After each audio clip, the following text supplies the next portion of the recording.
Hello and welcome to this episode of the Alien Familiar RPG Podcast. I am Clayton, and we've just got a solo episode again today. Before we get started, you can find show notes and more at alienfamiliar.com. You can email us at alienfamiliarmedia@gmail.com. We're on Facebook at facebook.com/alienfamiliarmedia. And if you would like to help us out with supporting the show, you can do so at patreon.com/alienfamiliarmedia, where if you enjoy our content and would like to help us out with hosting costs, any help you would be able to give us would be greatly appreciated. Also, before we get started, if you are one of those listeners who catches each episode as it drops, we will be on a short hiatus during the holidays. After this episode, I'm going to have one more solo episode, and then we are going to be done for the remainder of 2021.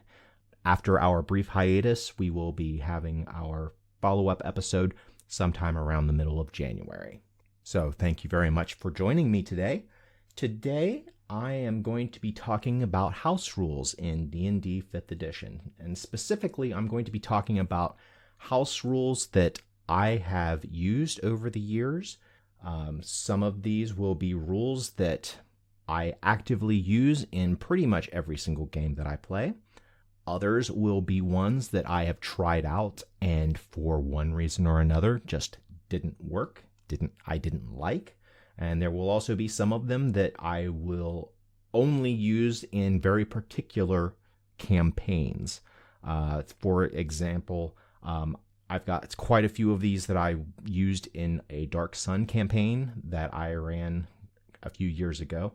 And I've also got a few rules that existed in previous editions that I have either tried to bring over whole cloth into 5th edition or that I tweaked in some way in order to fit into the 5th edition ethos.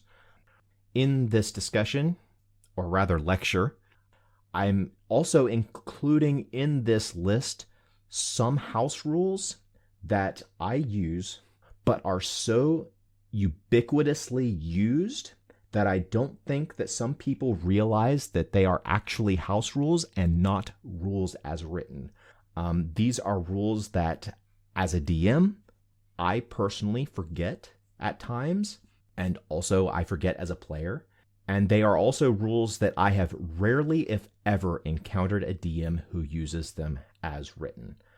I'm not going to be talking about any house rules that I have encountered solely as a player, because I feel like if I have encountered it as a player, but never actually tried to use them as a DM, it's disingenuous to try to critique those rules, because usually, if I've just experienced them as a player, I didn't think that they were good rules to begin with, either on a conceptual level or they were rules that were trying to achieve something that I didn't agree with, or trying to do something that I didn't think needed to be done.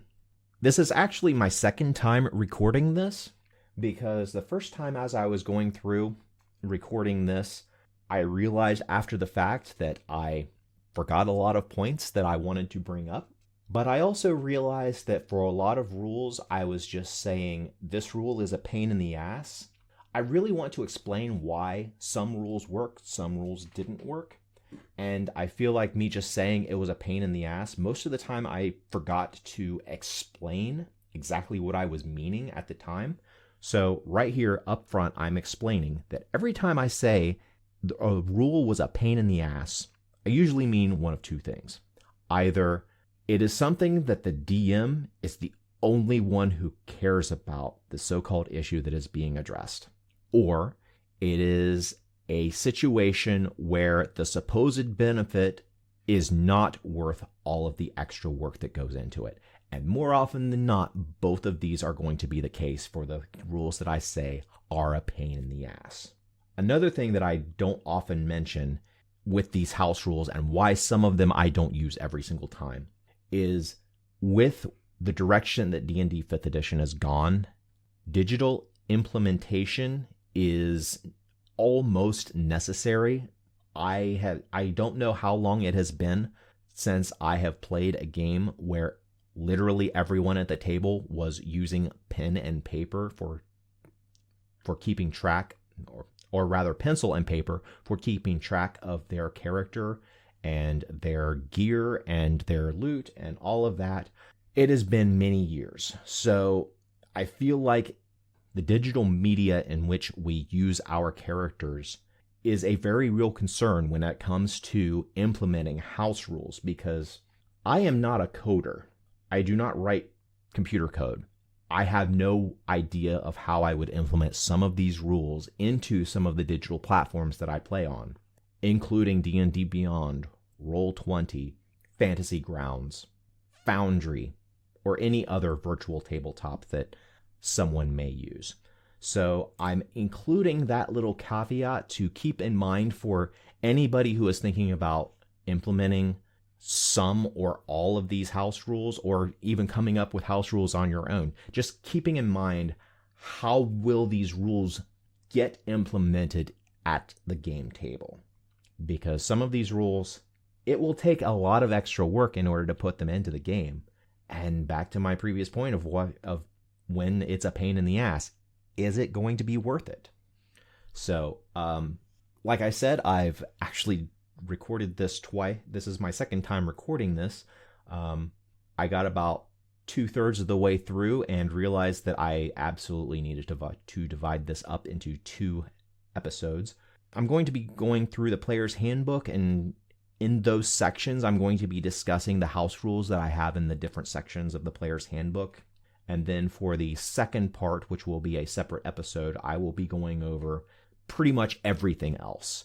I'm going to be focusing a lot on the bigger rules implementations that I use, or things that are described in the Dungeon Master's Guide as alternate rules that I have used, and discussing how I feel like those have worked, how I've modified them. So that's going to be the general structure of this and the following episode. So we're going to start off, like I said, in the player's handbook, starting with chapter 1. The main thing here is ability score generation. I don't know of any DMs who haven't at some point tried to tweak the ability score generation in some way in order to achieve some sort of a result. But I'm to the point now where I just default to the point buy in D&D 5e. But I allow players, if you don't want to do point buy, I do allow you to roll your stats, but I am very particular in how I want you to roll stats. I only allow players to roll 4d6, drop the lowest, straight down the line. No rearranging, no rerolls. Once you roll your stats, and you roll them out in the open where I can see them, or you use a digital platform to roll them that I can then look at myself, you assign them as they were rolled, and after that, those are your stats. You may not then decide, oh, I want to do point buy instead. Nope. Those are the stats you rolled. You were not satisfied with point buy before. You are stuck with the stats you rolled. Why do I do this? I don't like power gaming of stats. I understand that some players think that point buy results in bland characters. I disagree, but I recognize that this is merely my opinion. So I allow players to roll their stats if they want. I enforce this rolling of stats, this more rigid way of rolling stats, for a very particular reason. I want to weed out the type of character who was brought in a game who exists solely to exploit a particular loophole in the game system. Maybe sometime in the future I will go into a more lengthy rant as to why characters designed to exploit a particular rule annoy me so much, but I'm not going to do that now because I've got enough other content for this episode. The next item in Chapter 1 of the Player's Handbook that I sometimes rework is character advancement. I'm going to go into a little bit more detail on this on the next episode, but particularly going into how I award experience points and how different methods of leveling up that I actually implement. But for now, with the information that is in the Player's Handbook, the things that I change are with or I allow players to rework their characters. The way I have it set up is before you reach 5th level, you may remake your character in any way you choose if you are not having fun with the character that you have made at this point. You may rework your character by rearranging your attributes. Unless you rolled your stats, you're still stuck with those. You may change your race, you may change your class, you may change your class archetype, you may select a different option at 4th level, ability score improvement, or if you took a feat at that time, you can change that before you reach 5th level. And the reason why I do this is particularly for newer players.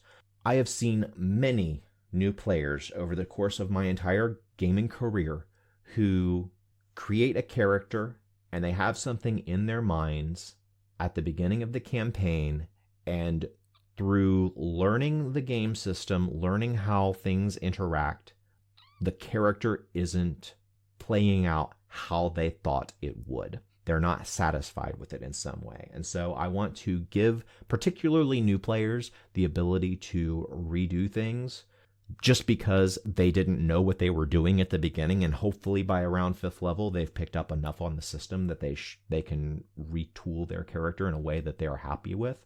And I've also had some experienced players, some very experienced players, who just get a few sessions into their character and realizing that their idea just doesn't work for them. So I keep this option available. This has been an option that I have been putting in for the past couple of campaigns that I have run. I haven't had, in the scheme of things, I haven't had it in for too long. So it seems to be working out pretty well as is. And I'm very happy with the results. I've had only one player so far who has retooled their character, and I don't think it's that game-breaking in order to do. Another change that I have done with character advancement is I have also manipulated in various ways the way that hit points are rolled or gained each level. There have been a number of systems for doing this. Ones that I have used is you have to roll every single level. You have to take the average die result every single level. And I've also done where you gain max hit points per level.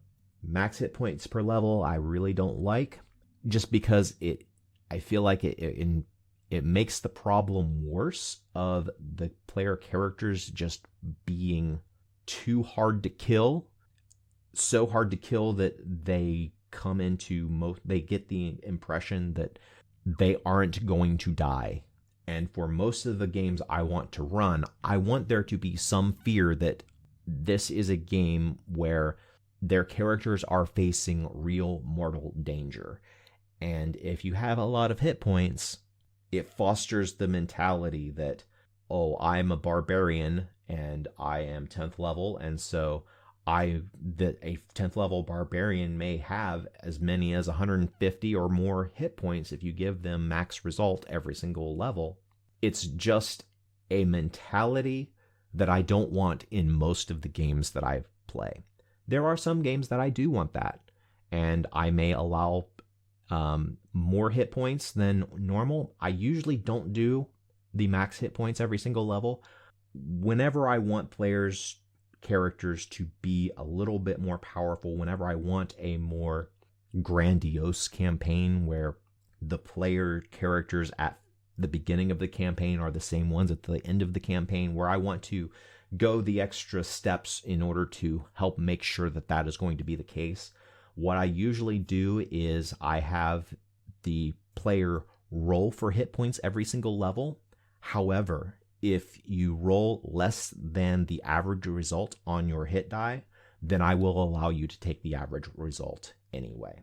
It allows for hit points to be a little bit more inflated, but I don't feel like it takes away as much of the threat of your character going down and dying at above probably 4th or 5th level that exists if you give the maximum number of hit points per level. So that's the case that I normally use it. Otherwise, I still stick with either you take the average, or you may roll. I give that player the option. If you choose to roll, you are stuck with the roll. If you roll a 1 on your hit die for leveling up, well, sucks to be you. You made that choice. You have to live with it. The next section is character races. I generally restrict character races according to the campaign setting that we are playing in. Different campaign settings have different restrictions on races.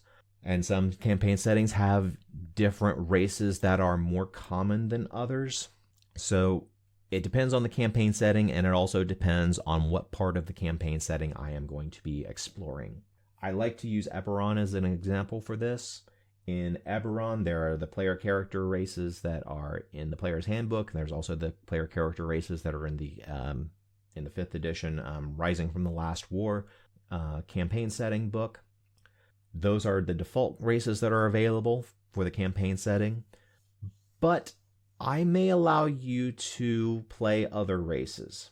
If I'm wanting to play a campaign setting set in a place where there are many other races that are available, like for instance, if I were playing in a campaign that I knew for a fact from the get-go I was going to set solely in the city of Sharn, I would also allow player characters to play goblins.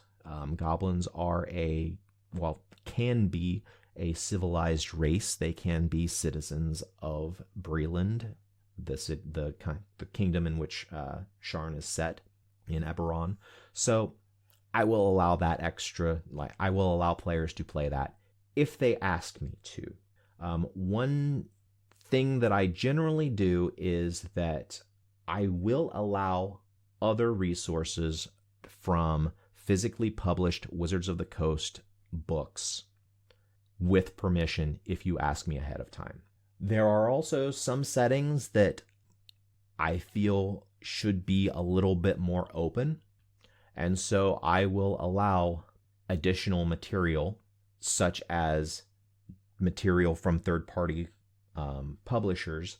But in order to get my permission to use those materials, you need to ask me ahead of time, and you as the player need to supply me with the resources to look up everything about that character option. This applies for both races and classes. So if you are wanting to play a PC race that you downloaded from DM's Guild, I need to have a copy of that document so that I can look it over before I give approval. I have allowed players to do this before, particularly in a Planescape game that I played. A player wanted to play a race that really fit his concept very well and really fit the Planescape oeuvre very well. And so he supplied me with the document. I looked it over. I did some research to see if it was overpowered. Didn't seem like it was overpowered. So I allowed the player to play it. So I do that for both races, but also for classes. Moving on to classes themselves, I pretty much follow the same rules that I just talked about for races. In addition, a rule that I have been implementing for a few years now is that I have a list of additional tool proficiencies based on class, and each player character at first level may take an additional tool proficiency based on the class that they chose. I really like the idea of tool proficiencies kind of rounding out who your character is, giving your character a little bit more personality to play with, for each player to play with who their character is. So I allow everybody to take an additional tool proficiency because I don't like how few tool proficiencies are actually available to players. There are several backgrounds that do not give tool proficiencies, and backgrounds are usually the sole place to get tool proficiencies except for rogues getting thieves' tools. I'll talk more about tool proficiencies a little bit later because it ties in with some other house rules that I do. Chapter 4, alignment. I've pretty much stopped using alignment. I feel like I'm reading the entrails of the different editions of D&D that are being made, and alignment just seems like it's becoming less and less important. And so I don't, if there's not going to be any detail in the books about it, then I also am not going to be putting in the effort to follow any sort of system for alignment. Back when I very first started playing tabletop role-playing games, online discussion was absorbed with alignment flame wars, talking about what different alignments meant and what was an allowed action based on alignment, and if you did this one action, would it change your alignment? And so over the years, I've just come to the conclusion that I don't care. I don't care if you put anything down for your alignment. I follow the line from Batman Begins. It's not who you are underneath. It's what you do that defines you. Next, we've got inspiration. Inspiration is an area that I have tweaked more than any other system in D&D 5th edition. And the reason for this is, as a DM and as a player, it is my experience that no one plays inspiration rules as written. If you think you do, I don't believe you. And if you insist that you play inspiration rules as written, I want you to reread those rules and then be honest in telling me if you make the players declare the use of a point of inspiration before they roll in order to gain advantage, or do you let them declare after the roll and roll an additional die? Because rules as written, it must be the use of an inspiration must be declared before the die roll. What are my problems with inspiration? As the DM, I am forgetting to award it. I'm forgetting to give it to players.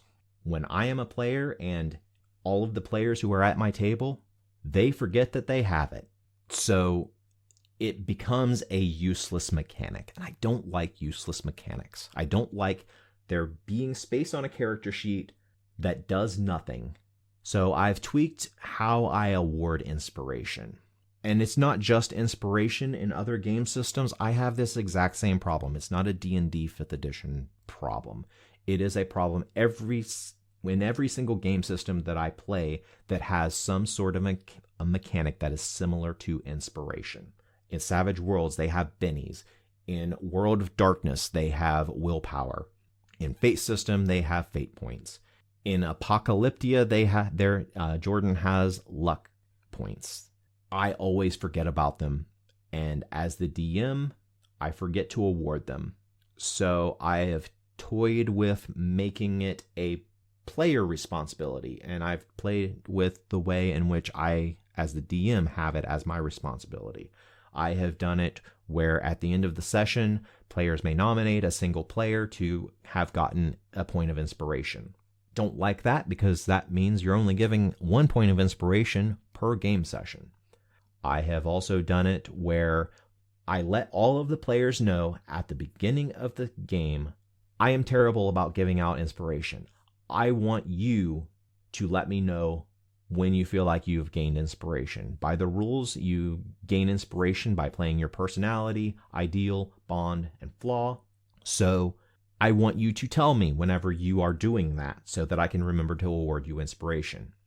I also allow players, just whenever you're doing something cool and you think it's cool, I want you to be able to nominate another player to get inspiration whenever you see them doing something cool. Because if they're doing something cool and I'm not thinking about it at the time as a DM because I've got literally everything else in the game to deal with, putting that onus on the other players to remind me to give out inspiration, I think that works well in theory. But we get back into the problem of players forget about it. It's a rule that players forget about, and so it ends up not being given. I have also played with inspiration being something every character gets at the beginning of every session. I've also played with it being something that at the end of every single long rest players get. And I've worked those two in conjunction, where at the start of a session you have a point of inspiration, and at the end of each long rest that may occur during the session you gain a point of inspiration. It kind of helps. reminding players at the beginning of every single game, you have the point of inspiration. You need to actually tell the players at the beginning of every session, you have a point of inspiration, because the moment you stop reminding them and you stop reminding yourself that inspiration is a part of the game is when I forget. So I try to give myself a reminder every single session, and even then I still forget.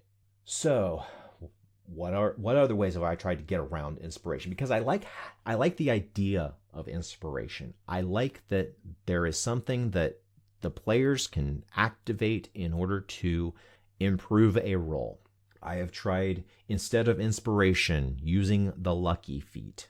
You don't get inspiration, you gain the lucky feat, because the lucky feat, the way it mechanically works, is pretty much how people think that inspiration works. So I don't have to really change any house rules there. If I don't have to change the way inspiration works, because lucky works in the way that most people use inspiration to begin with. I've also tried to use action points, which were introduced in D&D in 3.5 Eberron campaign setting. The way that works is that every character has a pool of action points depending on level. Off the top of my head, at first level, you have 5 action points. And what you do is whenever you make a roll, whenever you see the number on the roll, you can then decide to spend an action point in order to roll an additional d6 and add that to the result. I've used that, but both giving everybody the lucky feat and giving everybody action points, it comes back to the problem of players remembering that it exists and that they can use it. So in order to get around that aspect of the problem, I have tried using physical tokens to represent inspiration, or to represent luck points, or to represent action points. Problem with using physical tokens is that the moment they are set down, they are forgotten. It just becomes more clutter on the game table. I've used poker chips. I've used I don't know what they're called. They're little glass thingies. You can buy them in the craft section of Walmart or Target. They're like little, almost glass beads that every time I've seen them in people's houses, they're used in the bottoms of bases. I've seen some in aquariums, but they're just a little glass decorative thingy that's very small. The thing that I most like to use as a physical representation of inspiration is something edible. I got this from Savage Worlds, from a discussion board years ago. Use something edible. Get a list from your players of the types of candy or snacks or anything that is pretty small that you can buy that is individually wrapped, and you set that in a bowl in the center of the gaming table where everyone can see it, and everybody has put in their input as to what is in the bowl, so that there is something enticing every player at the table. And that is how they earn inspiration. That is, whenever they earn inspiration, they take something out of the bowl that they like. And then they are not allowed to eat it until they spend that point of inspiration. I have had the most success with using inspiration in my physical games doing this method. It works better than anything else. So, when I can, this is what I do.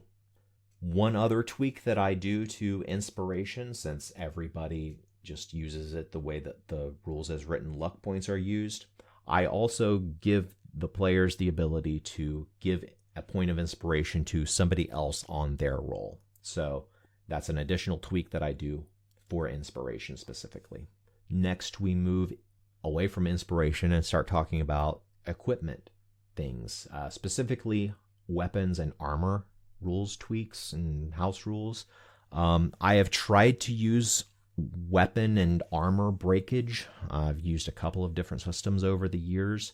I have tried to use where whenever you roll a natural 1, then you have to make another roll in order to see if the weapon breaks, and it breaks either if you roll another 1, or if the attack would have failed on that second roll, then your weapon breaks.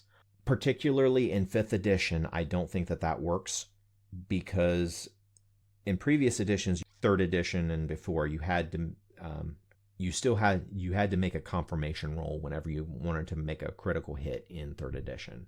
So I don't think that works as a rule in fifth edition for critical failures to result in breakage if you have to make an additional roll. I don't want to unnecessarily impose additional rolls in the game unless I have to. And the reason why I feel like using it for breakage doesn't work is because of the extra time that it takes, but also its weapon and armor breakage is really unfair. It penalizes the martial classes. It penalizes classes that use the weapons, and there's not really anything to punish spellcasters. You could do where if you are casting a spell, then the arcane focus or the divine focus or whatever the divine version of it, it has to channel energy. And if you roll a 1 on your attack roll whenever you're casting the spell, then the magical focus breaks. But then you run into the problem of not every spell has a magical focus that it has to go through. So are you going to implement the house rule that that has to be the case? Because then you get into, well, if it might be able to break, then are you going to make that roll on all spell casting? And what is the failure condition of that type of a roll where it might do damage? Is it still a 1? Do you have to do just a d20 roll whenever you cast a spell just to see whether or not you roll a 1? It feels like an unnecessary roll. And then you've also got the problem of spells with saving throws instead of an attack. Because generally, especially at higher levels, those are spells that are hitting multiple enemies. And so if you're making an attack with a fireball, the more enemies that are making that roll, the more likely it is that one of them is going to trigger the destruction of your arcane focus or of your spell focus.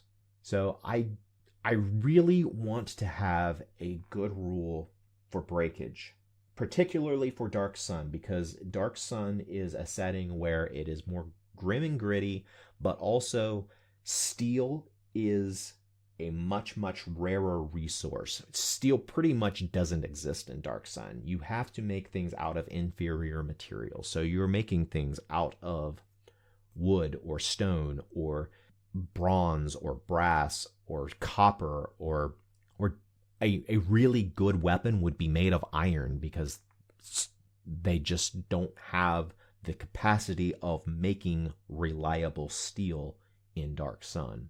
So this is something I struggle with. I don't have an answer, but if I'm not playing Dark Sun, I'm just not going to worry about weapon breakage, because it's an unnecessary addition to the rules, because it's an additional pain in the ass on the DM to keep that in mind for the monsters that you are, or for the NPCs that you are portraying as well, because it's not really fair if this is something that the players have to deal with, but the NPCs do not have to deal with. So in addition to all of the other things that I got to think about as a DM while I'm running an NPC, I've also got to remember, okay, I need to keep track of whether or not the weapon breaks. So for those reasons, I just don't do it. I just don't use weapon breakage in 5e. And I'm still struggling to come up with a way in which I can use it for Dark Sun, because I love Dark Sun, but that is a grim and gritty part of Dark Sun that I really want to emulate, but I can't find a good way of doing it. Another rule for armor that I've used has been armor as damage reduction instead of just completely failing to hit the character. A lot of other systems use armor as damage reduction. I feel this works kind of well, but it also means that the more heavily armored characters, they are going to be taking more damage with armor as damage reduction. Well, all characters are going to be taking more damage whenever you use an armor as damage reduction.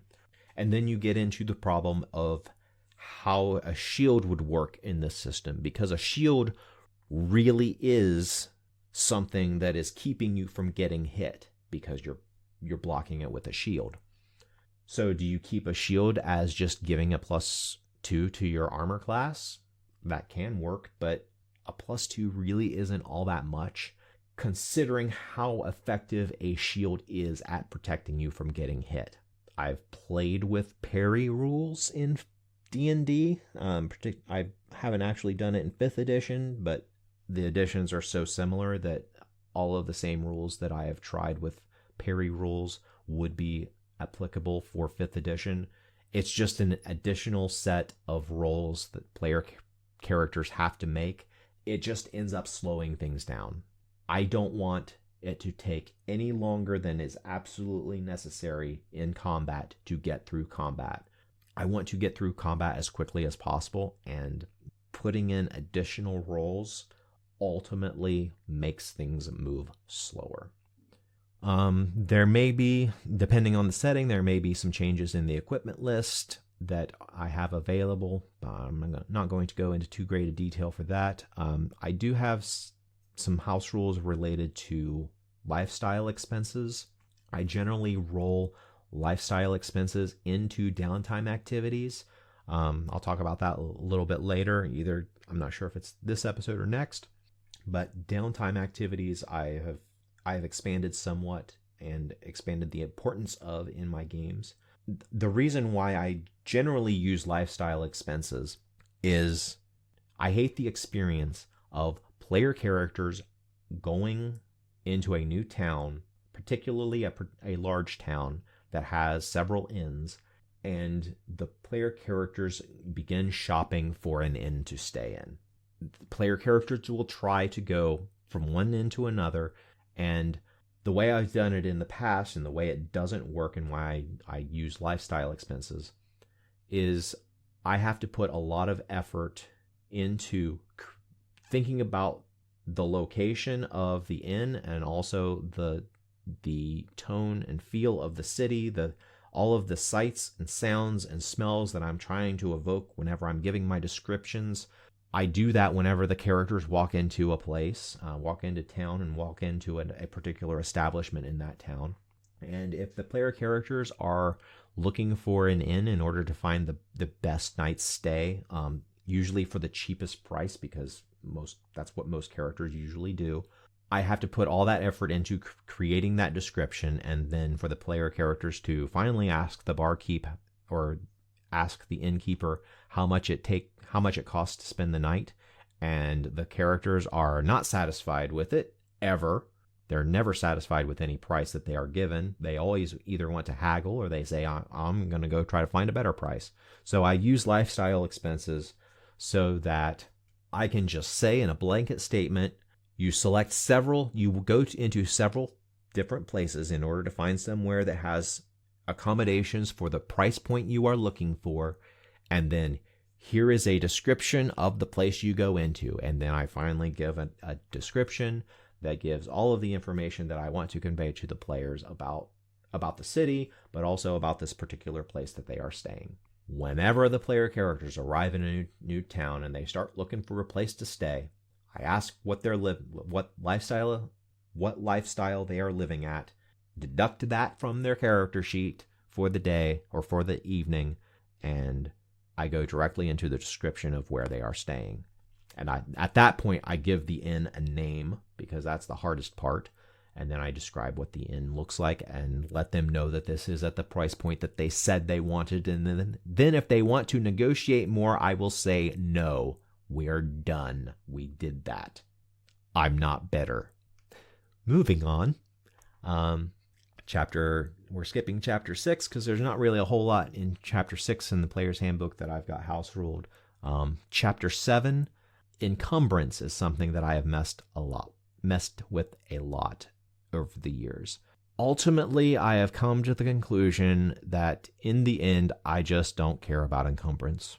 I don't like it that is my ultimate decision, but I have tried many different ways over the years, including using rules as written to keep track of the amount of weight that a character can carry, and it all falls apart due to being overly complicated, or the fact that keeping track of everything is just a pain in the ass. Digital tools are really good for keeping track of encumbrance, and if I am playing a purely digital game, then I will play rules as written, because most of the digital tools, most of the virtual tabletops, they automatically calculate the amount that you are carrying. However, if we are playing pen and paper, fuck that. I don't care. It will matter when it starts to get ridiculous. Otherwise, I just don't care about encumbrance enough to track it. That said, I'm going back to Dark Sun, because in Dark Sun, survival is a big part of that game if your characters are not in a town, not in a city, because you are out in the wastelands, out in the desert, and it matters how much food and water you have. It matters how much you are carrying. So I developed a system overhaul for dealing with carrying your stuff. I'm going to be posting details of this. I'm probably going to post a link to my Google document about this subsystem that I'm calling the slot system. Like all good systems, it starts simple and it goes into some detail, but I feel like it really follows the D&D 5e ethos of being an exception-based rule system, where you have the overriding system and then you have some additional things that change that system. And so that was my design philosophy behind the slot system. In a nutshell, the slot system that I have come up with that I use in Dark Sun, but that's the only time I use it, is based on the very simple idea that you have two hands to carry things, and then you can buy gear, you can buy containers that increase the amount that you can carry. The reason why I really like this system for me is that it's not a big change for the players to learn a whole new system. In this system, you've got two hands that you can carry things. You can carry an item in each of your hands up to your strength score, and you can carry that indefinitely. If you want to carry more, either carrying something in two hands that's more than twice your strength score, or something in each hand that weighs more than your strength score, then you need to make an athletics check each hour or gain a level of exhaustion. If it's more than twice that, then you have disadvantage on that roll to see whether or not you gain a level of exhaustion. And then I allow gear to increase the amount of space that you have on your body to keep things in. I just track it by weight.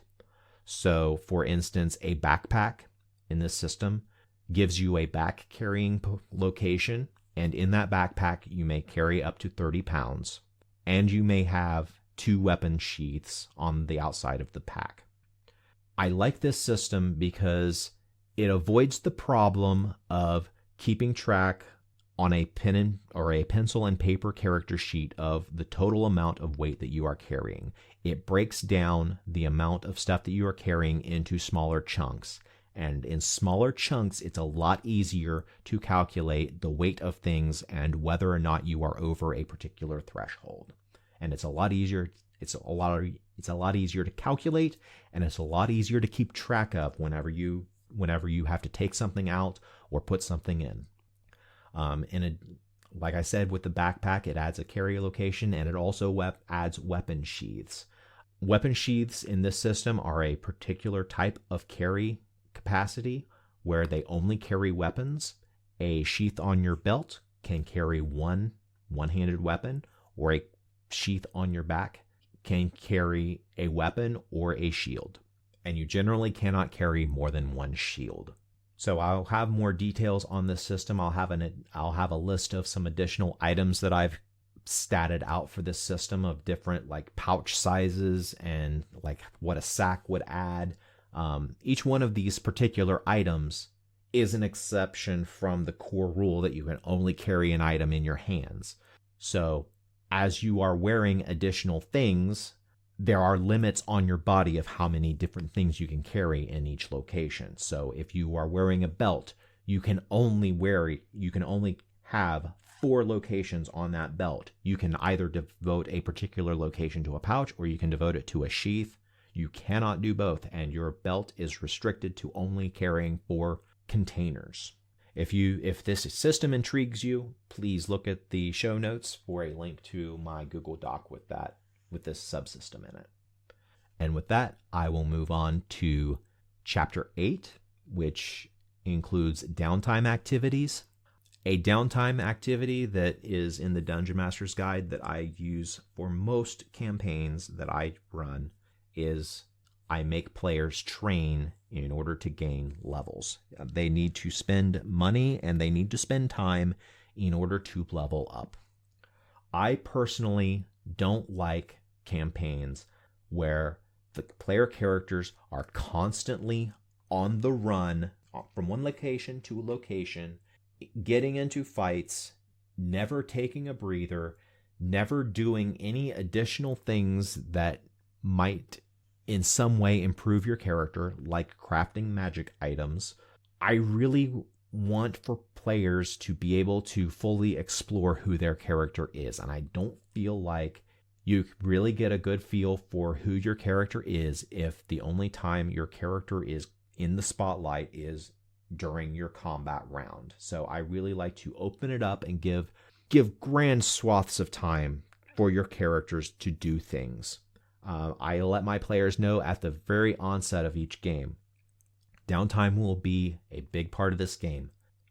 I will give you a warning whenever downtime is going to be coming up, and I will tell you how much downtime is coming up. I will mandate as a DM, after this adventure, you are going to have 6 weeks of downtime.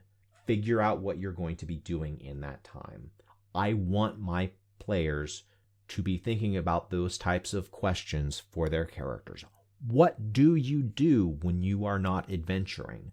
Because I hate the idea that all of these characters are 100% focused on going out and killing things and taking their stuff. Everybody needs a break.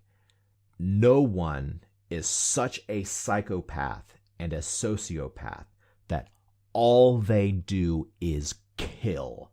Even serial killers have other things that they do for fun. That is why I make my players do downtime.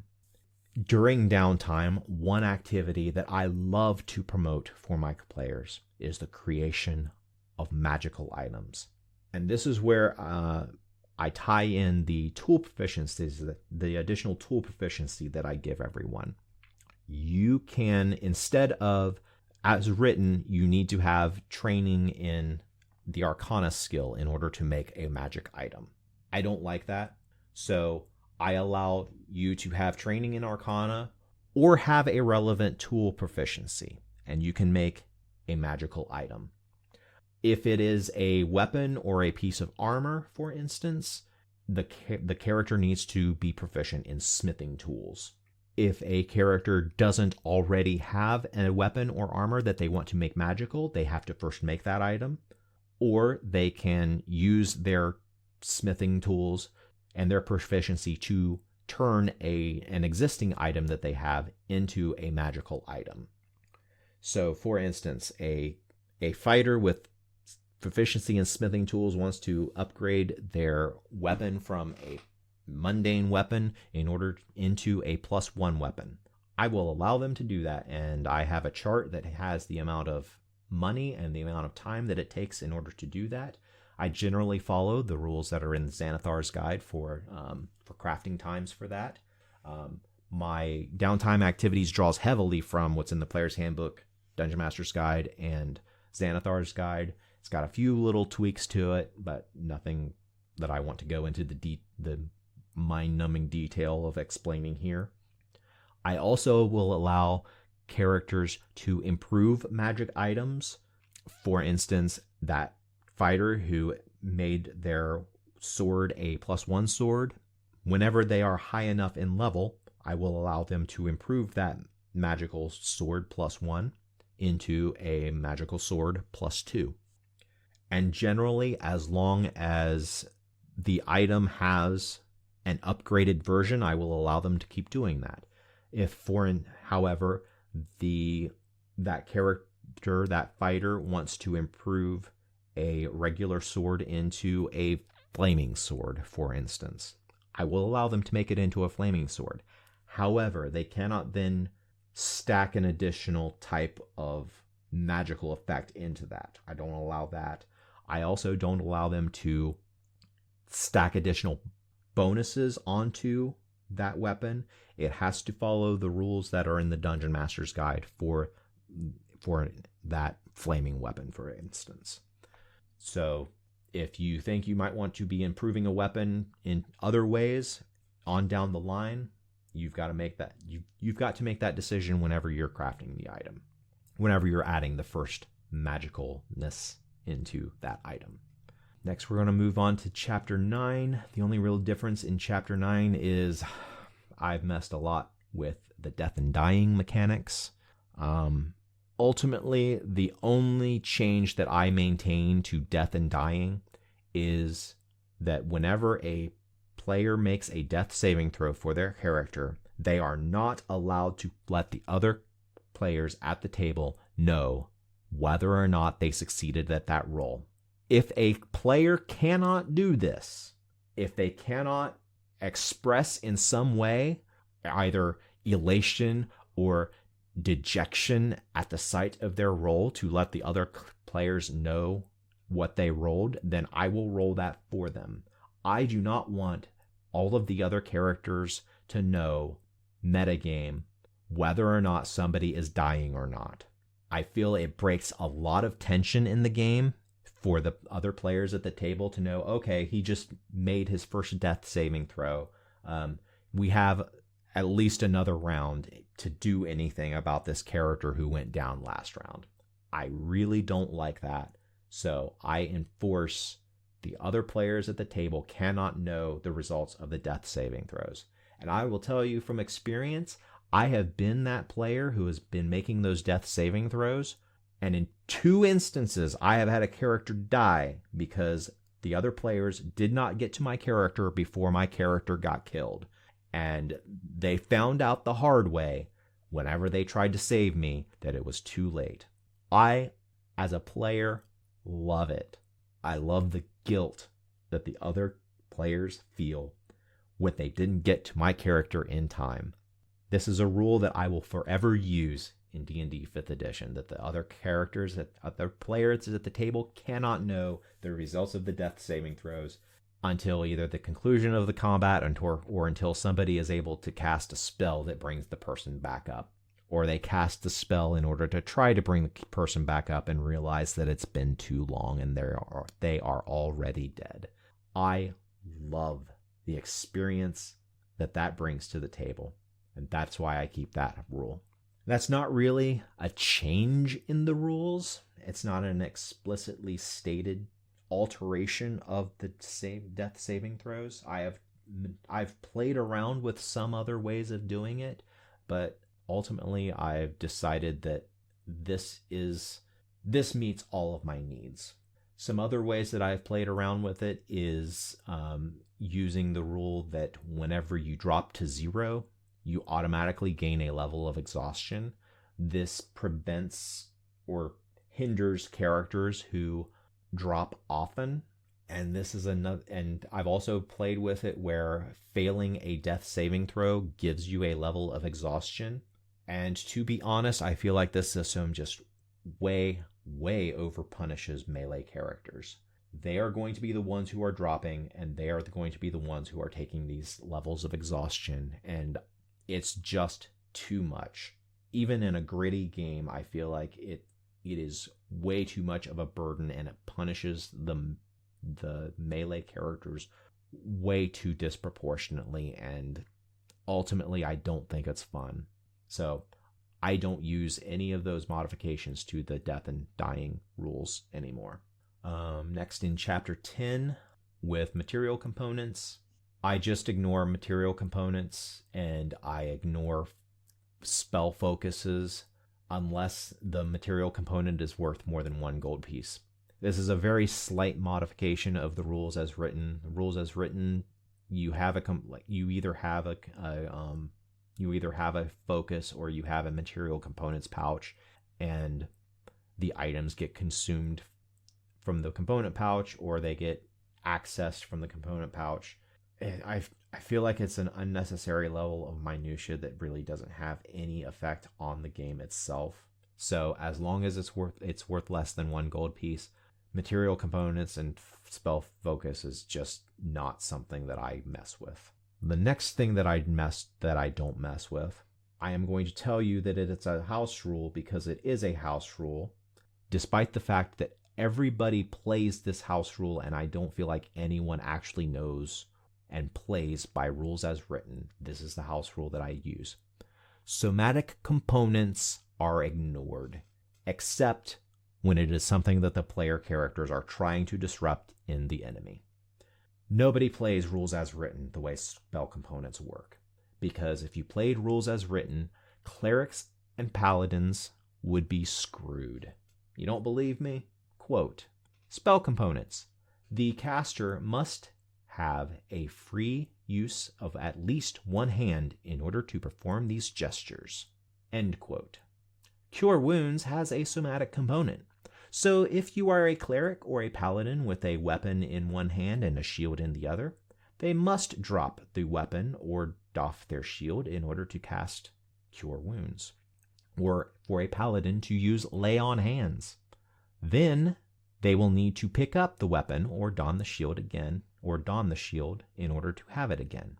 Now, I know that there will be some rules lawyers who will point out that Sage Advice has ruled that dropping an item does not count as an item interaction, and so you may then use a free action, which doesn't actually exist in 5e, to drop a weapon, and then you may use your 1 item interaction per turn in order to pick up the dropped object. However, to this argument, I rebut. Who actually declares that they are doing this? I have never seen another player declare that they are doing this. That means this is a rule that everyone ignores. And so I state that this is a house rule that I use, that somatic components are ignored in my games because everyone ignores it. Chapter 11, I really don't do house rules per se for spells. The only real house rules that I do is I do allow some modification of spell damage types. For instance, if there is a sorcerer and he wants to know an ice version of Fireball, you may take an ice version of Fireball as your spell. You may not have Fireball and this ice version. You have to choose which one you want, but I generally allow the swapping of damage types for spells. The only other rules modification that I have used, but I just generally don't use anymore, is with the Find Familiar spell, and it also comes into play with Pact of the Chain Warlock with familiars. I have played with the rule that familiars, as long as they are in physical contact with their master, the familiar may concentrate on maintaining a spell effect. This, in effect, gives the wizard 2 spells that they maintain concentration on. I generally don't play with this rule anymore just because it gives those players those characters who are already a good bit more powerful, especially at later levels than other characters. It just gives them an extra oomph in power. If we're playing in a campaign setting that I feel like this, I want to really emphasize that spellcasters are much more powerful, then I might use this again. But for the most part, I don't use it just because it does throw off the balance of having concentration as a limiting resource for the characters. So that's really the last thing in the player's handbook that I have as my house rules. So that's going to conclude this episode.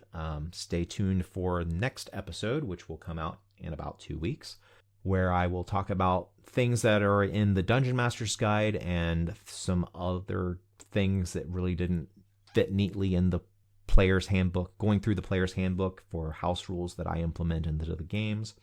Thank you very much for listening to this solo episode. I hope that you have gotten a little bit more of an insight into what I look for in my house rules, and maybe have gotten some inspiration to create a house rule of your own, or to modify something that I've got here to fit your needs, or using something that I have said I don't like in your own games because you think it fits a niche that you need in your games. So I hope this has been informative in some way. So I'm going to go ahead and stop this bullshit and get to prepping my next game. Thank you for listening.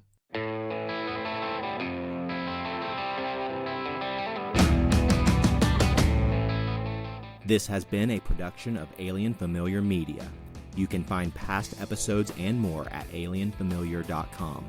You can email us at alienfamiliarmedia@gmail.com. This production is protected under a Creative Commons non-commercial attribution, no derivatives license. Music for this episode is Suburban Outlaw by Forget the Whale and can be found at freemusicarchive.org.